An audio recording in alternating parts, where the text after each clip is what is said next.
Alright, hello and welcome to another episode of MC Airsoft. I am Mark, and today we're going to be talking about a specific optic. Now this is a knockoff T1, T2, not really sure, don't really care. It's a red dot. Alright, let's see if we can get the dot through on camera, probably not. Let's see, can we get the dot when it's closer? Let's see. Come on. Let's go on the highest setting there. There you go. Nice small dot in there. Alright, so I've been running this for a couple games now. Honestly, I feel like I got a pretty good feel for it. So, it is in the $30 price range. Came with the battery, came with the riser. So, it's a decent value out of it so far. Like I said, playing it a couple games, throwing it in and out of my gun bag, throwing it in and out of the car, it's fine. Now, would I recommend it for real steel? No, definitely not. No particular reason for that. If you want to strap it on your real AR and go for it, have fun, right? If it breaks, you're out $30. If it doesn't hold zero, you're out $30. Not a big deal.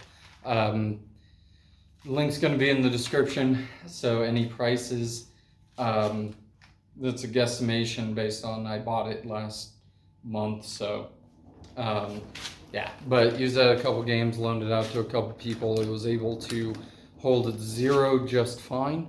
Again, nice small profile with the backup irons, the Embus style, I think Embus, I think that's what Magpul calls them, but the Magpul style sights, obviously these are different ones. These came with the adaptive armament. There are some differences. They're not clone correct.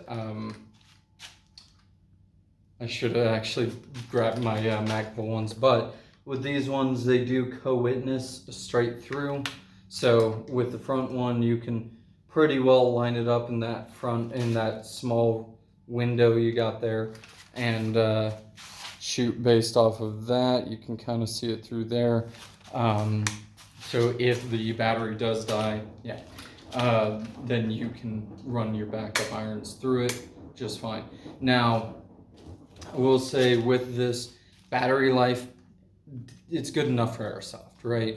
You don't need it to stay on for, my RMR, my real pistol, is somewhere like 15 years because it's fiber optic and tritium, right? Because your life might depend on that real optic, right? But for Airsoft, really, you just need it on for the weekend, right? If it can last 40-ish hours, you're fine. So reason being is because that is about as long as you will be playing.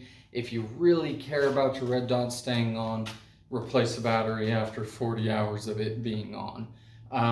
How much have I tested this? But like I said, it's been on at the couple games that I went to, and for the people I let borrow this rifle, it's been on for those. And last night, apparently I left it on, not thinking I was going to do a review. So it was on for at least at least like 20 hours continuous last night on green on a fairly bright setting. So it's definitely, I have no doubt that it will last you through those 40-hour games, especially if you're being good about it, turning it on and off. What comes in the box? Obviously, you got your sight, you got your red dot, or you got your riser already set up on it, and you have an Allen key for that side to mount it to your rail as I hit my tripod, and it's got a cleaning cloth. Normal stuff.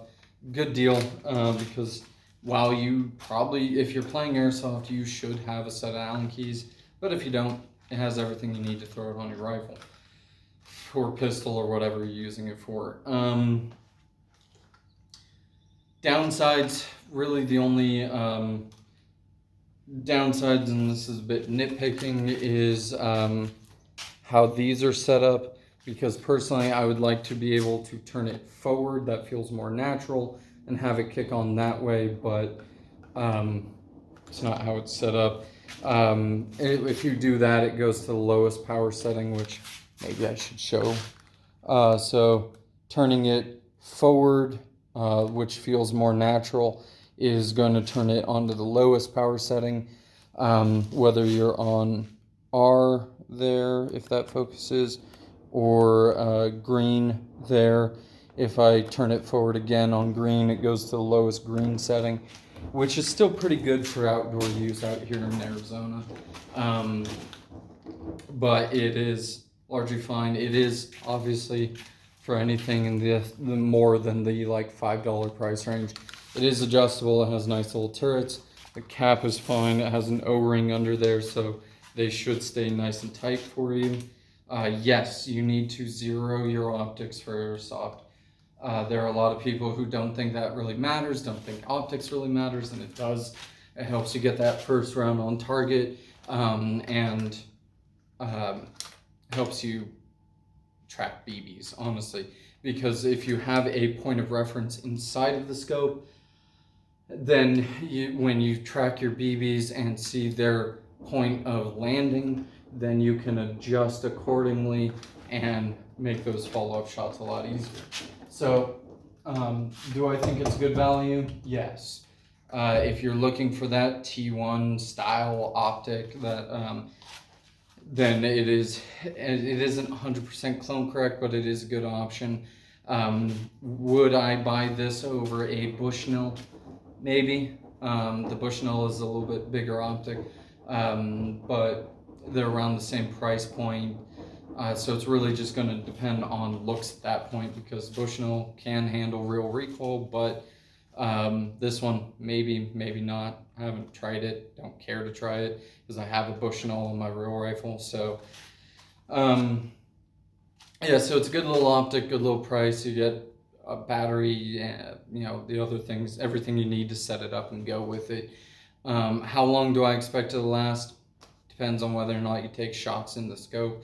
In the years that I played as a sniper or with various optics, back in the day, never had an issue with it. And since I started playing again, I haven't had an issue with it. Closest I've come is I took a BB to the outside of the scope on that one, but no damage done. So if you put a scope cover in front of it, that's great. It'll probably last as long as the Airsoft gun does. And if it does break, well, you're out $30 and you can just replace it. No big deal. So yeah, good deal. Like I said, link's going to be in the description if you want to check it out. But until next time, stay safe and stay hydrated.